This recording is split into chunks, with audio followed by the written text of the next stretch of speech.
My name is John, and I was born in Salinas, California. My father, John Ernst Steinbeck Sr., worked several jobs to keep us fed. He owned a feed store and feed and grain store, and managed a flour plant and served as the treasurer of Monterey County. My mother, Olive Hamilton Steinbeck, was a former schoolteacher. We lived in a nice two-story house in Salinas Valley.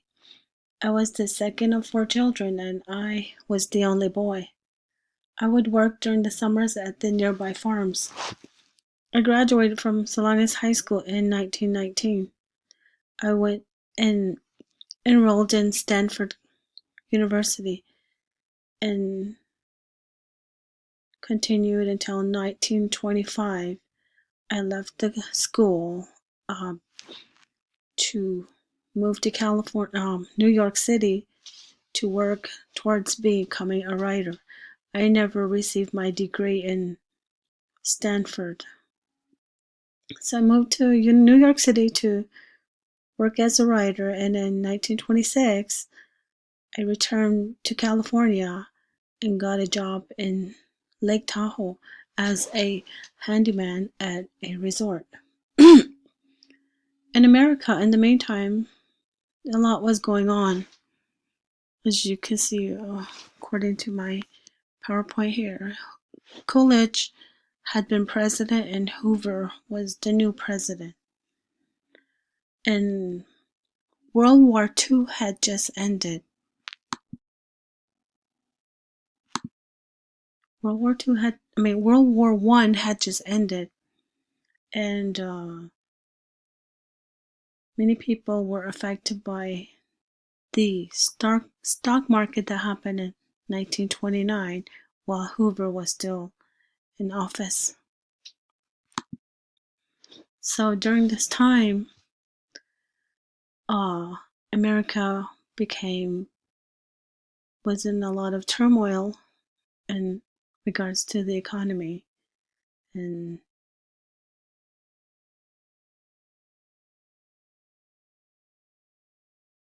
1933, Franklin D. Roosevelt was elected.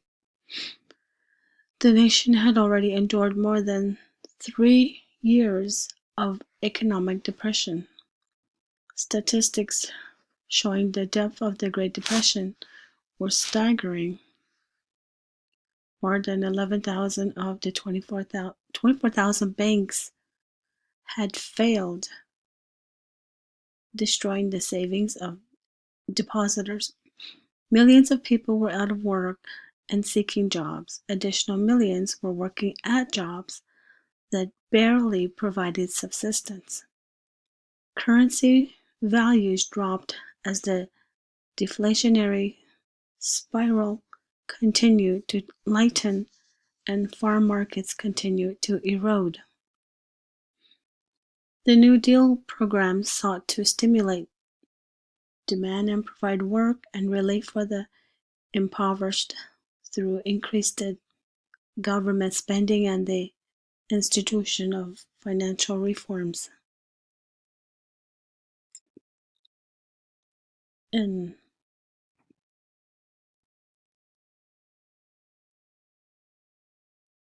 what, as a result of the stock market crash in October 1929, also referred to as the Black Tuesday, many people often refer to it as the beginning of the Great Depression, and also the cause of the Dust Bowl effects.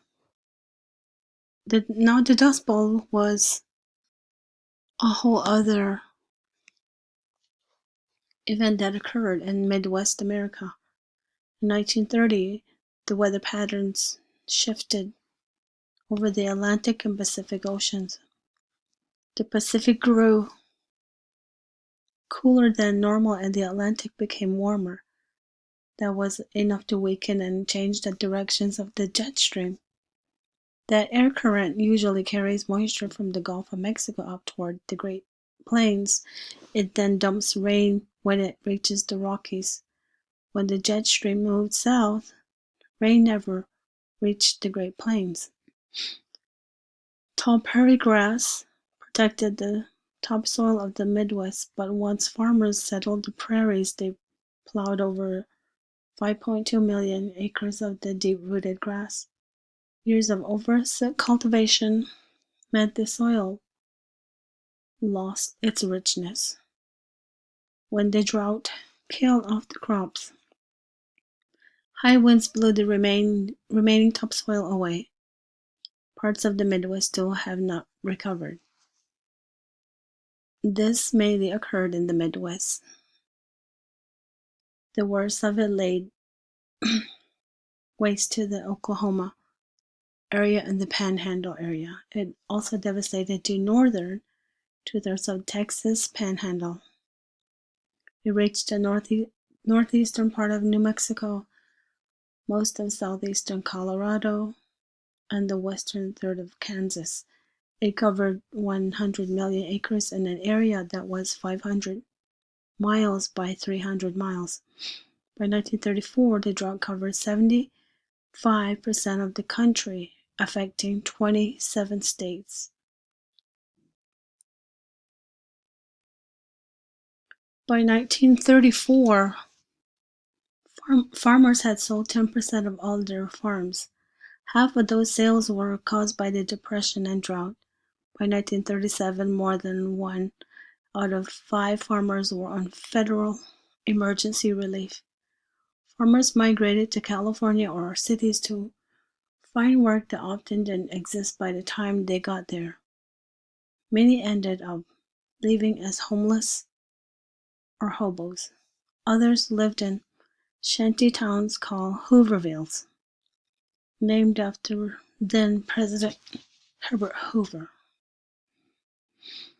By 1936, 21% of all rural families in the Great Plains received federal emergency relief. In some counties, it was as high as 90%. So, this resulted in many families moving to California. They came from Oklahoma, southwestern Missouri, central Texas, and western Arkansas. Most were victims in the way of another of the crop-killing 10-year drought, or tractoring out is what it's called, farm mechanization, rather than of the terrible Dust Bowl storms per se, which struck a little farther west. Most had been farm laborers, tenant farmers, or sharecroppers. There were also some small farmholders and others stereotyped by mainstream resident Californians as Okies or Arkies. These newcomers furbished a new and major source for traditionally subsistence-level migrant agricultural labor, harvesting fruit, vegetable, and corn crops in verdant, well-irrigated central California valleys. So, traveled to California, and then here they end up in California in tent camps. While there, families sort of just camped out in these tents and ate what they could. Some shared and some others didn't, and it was just became a place where there was a lot of poverty for the migrant people traveling all the way from Oklahoma, the Midwest. It became such harsh conditions that many people became homeless and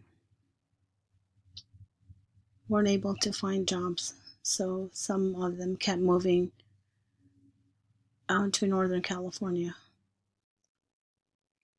By the time the New Deal program sought to stimulate demand and provide work and relief for the impoverished through increased government spending and the institution of financial reforms. By 1935, the second New Deal added Social Security, which was later considerably extended through the Fair Deal. By 1938, retail sales began to increase. And then in the meantime, myself, I'm working as a writer, and then as a writer, I decide that I have to do other work to provide for myself and my family. And in this way, I worked in the camps with these families, the migrant families in Southern California. So what happened was I met a lot of people coming through, just many different families. And so there was a gentleman by the name of Tom Collins who he and I shared a commitment to help the people in the Okie migrant labor workers with their family living conditions in these camps. The situation was often dismal enough at the grower-owned camps we visited, but at the ditch bank squatter camps in Hooverville, conditions had descended to depths hard to acknowledge. Collins and I saw, documented, and toiled to alleviate mind-numbing, spirit-killing poverty, squalor, epidemic disease, malnutrition, and outright starvation among a vast valley assemblage of at least 100,000. Or this is an estimate of people needing food. So I am the writer of this book. A lot of my inspiration came from working in these camps with Tom Collins as my note taker.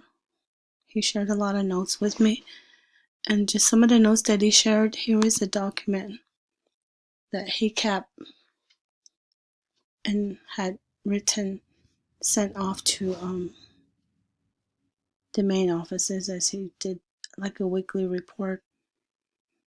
This is a document that I found of the camp reports that he did over in the National Congress, Library of Congress.